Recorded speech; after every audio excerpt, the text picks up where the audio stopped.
Ырга ынак күйгө жакын элибиз ар качан кубанычындагы кайгысындагы ырдын ыргагында туюнтуп келген. Мына ошол кыргыз музыкасынын тарыхын, өтмүшүн бизге таанытып турган жетиген аспабы жөнүндө бүгүн кеп кылалы деп атабыз. Ал үчүн Бишкек шаардык номер 6 Жумамедин Шералиев атындагы искусство жана көркөм өнөр мектебине келдик.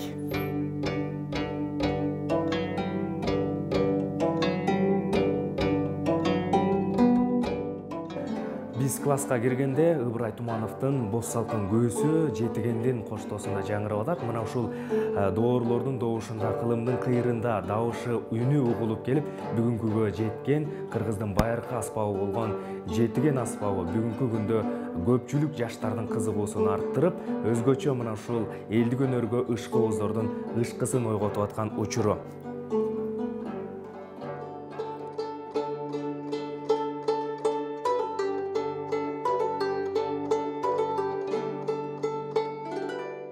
Бул жетиген негизи эзелки Эне сай жергесинде илгерки кыргыздар чертип келген аспабы экен десек болот. Жетигенди жети кылдан баштап 14, 17, 21 кылга чейин азыр өркүндөтүп, мына азыр колумдагы жетиген 21 кылдуу жетиген. Мында кеңири диапазон бар. Ушул диапазондо кыргыз күүлөрүн, кыргыз обондорун, ал эле эмес дүйнөлүк классиканы, кыргыз күүлөр, классика күүлөрүн дагы ушул жетигенге салып чертип келатабыз. Негизинен жетиген аспабына иштелип чыккан чыгармалар кыргыздын салттуу музыкасынын өзөгүн түзгөн күүлөр, ырлар. Жетиген аспабы учурда кеңири жайылып, кыргыз музыкасынан өз ордун таап келе жатат. Заманбап музыка менен айкалышып, фольклордон тарта эстрада жанрына чейин көрк кошууда. Бул ар бир аткаруучунун, ар бир негизи шакирт, ар бир окуучу, ар бир адам өзүнчө жекече табити бар эмеспи музыкага. Ошого жараша кээ бири обондорго кызыгат, ырчылар бар, жетиген менен ырдап жерсем дейт. Жетиген менен күүлөрдү черткиси келген шакирттерим бар, дагы классикалык музыкаларды дагы черткиси келген шакирттерим бар. Ага классикалык музыканы мүмкүнчүлүгүнө жараша, ошо жетигендин диапазонуна жараша классикалык музыкаларды айтсак, Йоганн Себастьян Бах, Моцарт, Бетховен жана ошондой өзүбүздүн композиторлорубуздан Калым Алдабасанов, Насыр Давлесов, дагы көрүнүктүү композиторлорубуздун чыгармаларын, Сейдалы Медетовдун, Пактачы кыздын бийин.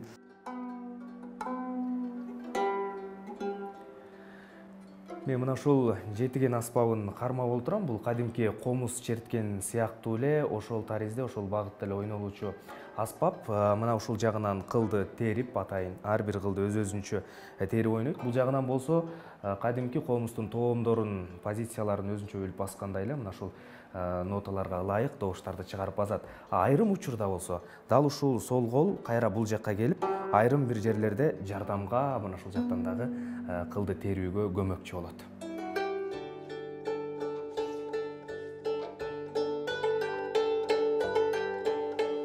Жеке аткаруучулуктан тышкары оркестрге кошуу маселеси дагы турат. Бирок бул жаатта жасай турган иштер али арбын.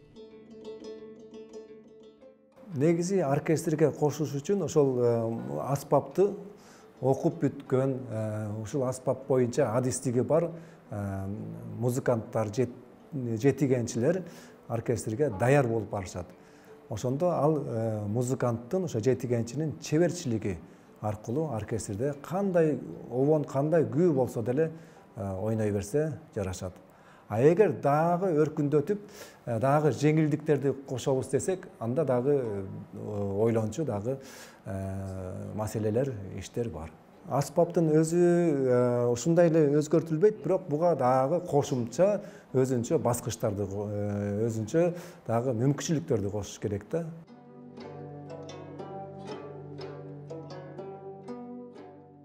Байыркынын мурасы болгон жетиген аспабы кайра жанданып, заманбап музыкага айкалышып, жаңы нукта жашоосун улантат деген тилегибиз чоң.